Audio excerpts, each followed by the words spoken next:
bang parangin na chuai thin aro pui na le amoi na zong zong te lim tha angin an thok bo le thi shingun par bulai ni te po chuai in mua lan liam thin mangai len rua lung du ten mua lan liama lei se om ma hian lal pa i ram ka ngai mang ne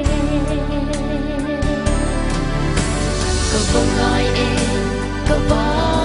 ngai chi kun le kun ti te an chul na ram nuam chu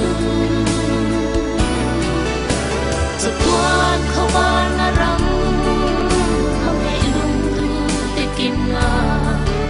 lim na ni eng oi chuai ni an ei to lo lui pui luang ri re na ram ma ka cholang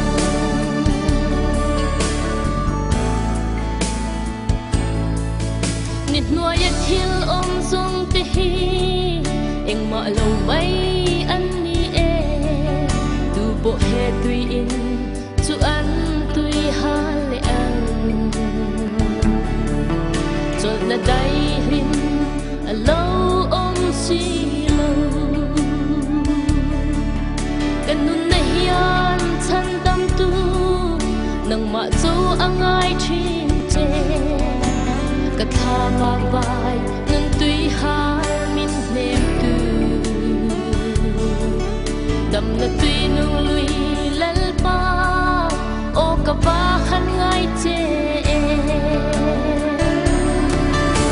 ka ba ngai e ka ba ngai chi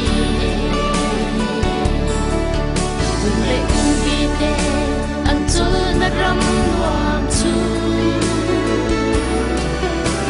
Chatuan khawvarna ram hang ei lung tu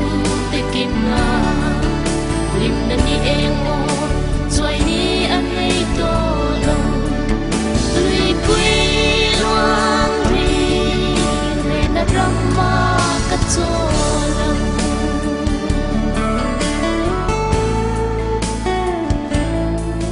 sing nun kho bel kum te hi rei lo te ta na lo ni chum rei lo te langa ral ang mai kun le tui luang in cho zai ria ngai lo kum rei lo te ral hunin kho vel shin nun pelin i le ngai to lo na kong ka so don si chiar dan lal pa nangin min zir ti rang che ka bong ngai e ka ba ngai chi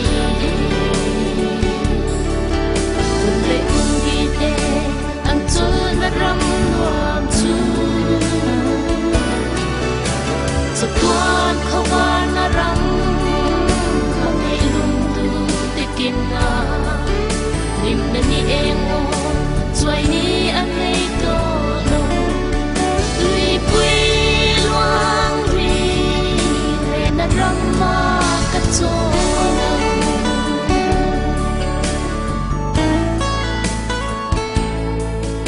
mangai len rual hlui te khan pam ri sang an kai zo ta an dam lai sing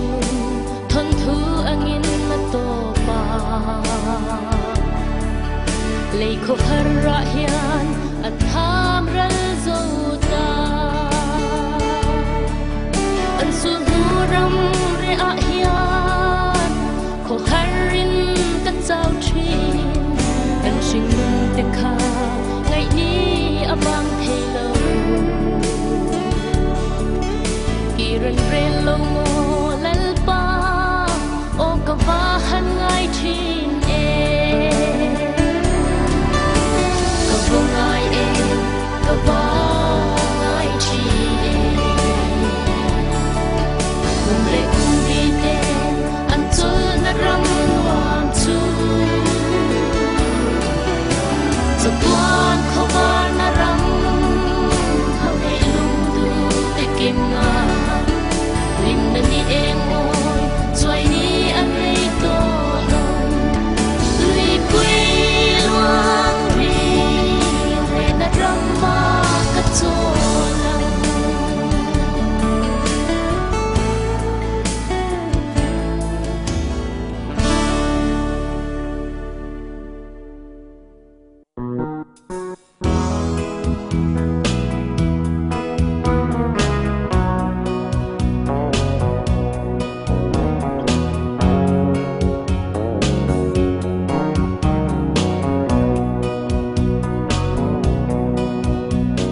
tling